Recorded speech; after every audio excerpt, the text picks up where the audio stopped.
Unfortunately त्याच्या अंगावर काहीतरी थोडंफार सोनं होतं. म्हणजे चोरांची आता पुढची स्टेप चालू झाली. जिवंतपणे तर छळायचेच, परंतु आता मेलेल्या माणसांना देखील सोडत नाहीये. एमएससीबीच्या तारा चोरी करण्याचं सिंडिकेट सिस्टीम मध्येच काही कॉन्ट्रॅक्च्युअल असतील काही लोक आहेत. एमएससीबीच्या तारा चोर होत आहेत. सरकारचं चोरी व्हायला लागलंय. तुम्ही या विषयावर चोऱ्यांचं प्रमाण, गुरांचं चोरीचं प्रमाण इतकं वाढलंय. रिव्ह्यू घेत आहे का नाही मला माहिती नाही, परंतु जिल्ह्यात चोऱ्यांचं प्रमाण पाहता म्हणजे अगदी घराच्या बाहेर सुद्धा आता मोटरसायकल लावायला लोक घाबरतात. चोऱ्यांचं प्रमाण तुम्ही लक्ष घालावं ही तुम्हाला माझी विनंती. यासोबत फॉरेस्टमध्ये वन प्रादेशिक वन्यजीव विभागातील कोणती कामं चालू आहेत. पालकमंत्री महोदय हा एक मोठा विषय. मी 4दा पत्र दिली. तुम्ही एक इथं फॉरेस्टचं कोण आलं नाही, पोलीस आवरायचं का? ठीक आहे, पोलिसांचं चोऱ्यांचं प्रमाण म्हणजे फक्त स्टॅटिस्टिक्स सांगते 2023 मध्ये ओव्हरऑल जिल्हाभरात चोऱ्या 2053 होत्या. 2024 मध्ये 1741 म्हणजे 312 चोऱ्याचं स्टॅटिस्टिकली कमी. 70% कोणी दाखल होत नाही म्हणून आकडा कमी झालेला आहे. अदरवाईज घेऊ नका. Yes sir.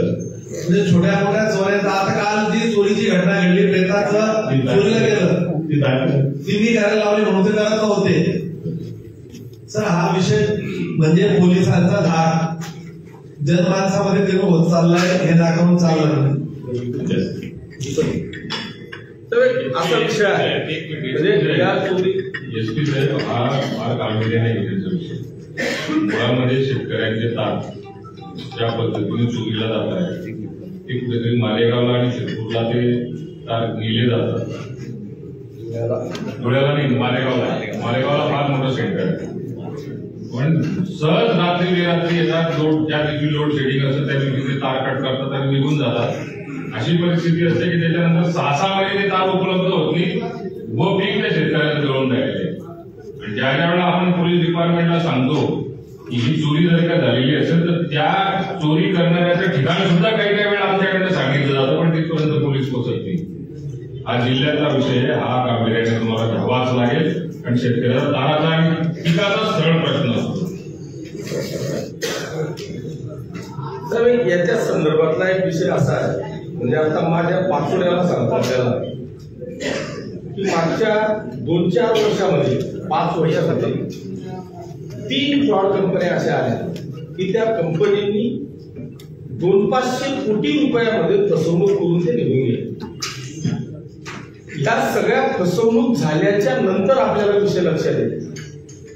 मला असं वाटतं जसं आता आपण बांगलादेशी घुसून गेल्यावर त्यांचा आयडेंटिटी कार्ड तपासतोय ना, मग आपल्या तालुक्यात किंवा आपल्या शहरात किंवा त्या पोलीस स्टेशनच्या हद्दीमध्ये अशी एखादी बोगस कंपनी येते ती 100-200 कोटी रुपयाची तुमची फसवणूक करून निघून जाते आणि त्याच्यानंतर जेव्हा त्यांची फसवणूक होते त्यावेळेस हा विषय आपल्या लक्षात येतो. मग लोक गुन्हा दाखल करायला सुद्धा समोर येत नाही. मग जेव्हा अशी एखादी कंपनी त्या पोलीस स्टेशनच्या हद्दीत करोडो रुपयाचा फ्रॉड करते आहे तोपर्यंत पोलीस डिपार्टमेंट काय करते. मला असं वाटतं की अशी एखादी कंपनी जर का तिथे असेल, आता तुम्हाला माझ्या इथलं उदाहरण सांगतो. पाचोऱ्यामध्ये क्रिप्टो करन्सी आली. त्या क्रिप्टो करन्सीनी शेकडो करोड रुपयाचा फ्रॉड केला. लोकांना आमिष दाखवले. पहिल्या वर्षभरात 3-3, 5-5 टक्क्याने पैसे दिले. ज्यांना मिळाले त्यांनी दुसऱ्याला सांगितलं. पहिल्यांदा पैसे परत मिळाले. जे दुसरे, तिसरे, चौथे होते तोपर्यंत यांचा 200-500 कोटी रुपयाचा फ्रॉड झाला आणि ते सुरळीत निघून गेले.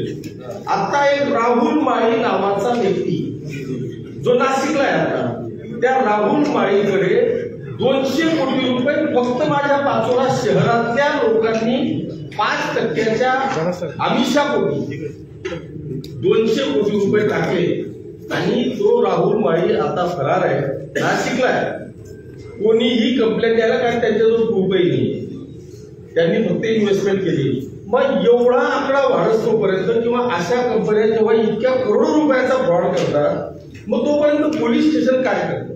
तर मला असं वाटतंय की जसं आपण एखादा भाडेकरू आला तर त्याचा अग्रीमेंट करून पोलीस स्टेशनला कळवायला लावतो, तशी एखादी कंपनी जर का अशी बोगस त्या शहरात येत असेल तर मला वाटतं त्यांनी पोलिसांनी हा विषय घेतला पाहिजे.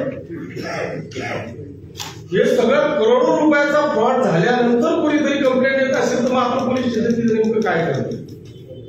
तर मला वाटतं हा विषय खूप सिरियस आहे. हा विषय जर गोपनीय माहिती काढायला होतं एरियामधला असं कुठल्या कंपनी आहेत का, काय काय लोकांचे ऑफिस पण नाही आहे आणि जे लोक फॉलो केल्यानंतर एजंट जे कोणी म्हणजे पहिल्या स्तरावर जे एजंट असतात त्यांचं पाठीमागे लोक पडल्यानंतर आमच्याकडे येतात. मी तुम्हाला तेच म्हणतो ना, लोकांकडे खूपच नाही आणि अशा बोगस कंपन्या आपल्या प्रत्येकाच्या शहरात आहे. मी नुसतं आपल्या जळगाव जिल्ह्यात म्हणतोय, पण आता माझ्याकडे म्हणजे लेटेस्टचा विषय आहे. एक व्यक्ती तर फरार म्हणजे तो गायब आहे, ती बाई कंप्लेंट द्यायला येते त्याची बायको. आम्ही काही प्रूफ मागत नाही, पुरा दाखल करून पुढे तपास करायचं चालू आहे. आम्ही काय आयटी डिपार्टमेंट नाही, आम्ही काही प्रूफ मागणार नाही. म्हणजे आम्ही गुन्हा दाखल करून तपास करतो.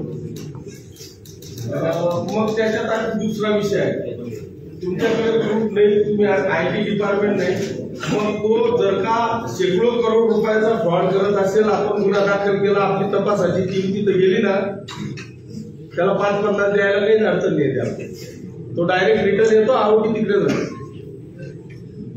कारण तुम्ही आयटी नाही, तुमच्याकडे प्रूफ नाही, वॉरंट नाही, हा फक्त तिथे जातोय, त्याला भेटतोय. आताही तो व्यक्ती आता सांगतो, राहुल माळी नाव घेऊन सांगतोय, राहुल माळी नावाचा व्यक्ती आताही नाशिक मध्ये आहे आणि त्यांनी किमान 100 करोड रुपयाचा फ्रॉड केलेला आहे. लोक गुन्हाही का दाखल करत नाही, दाखल केल्यावरती केस कोर्टात जाते, कोर्टात तो काय होईल त्यांनी हात वर करून दिले, कोर्टात केस चालते. आता त्यांनी मे महिन्याची त्यांना गॅरंटी दिली की मी मे महिन्यापर्यंत परत देतो.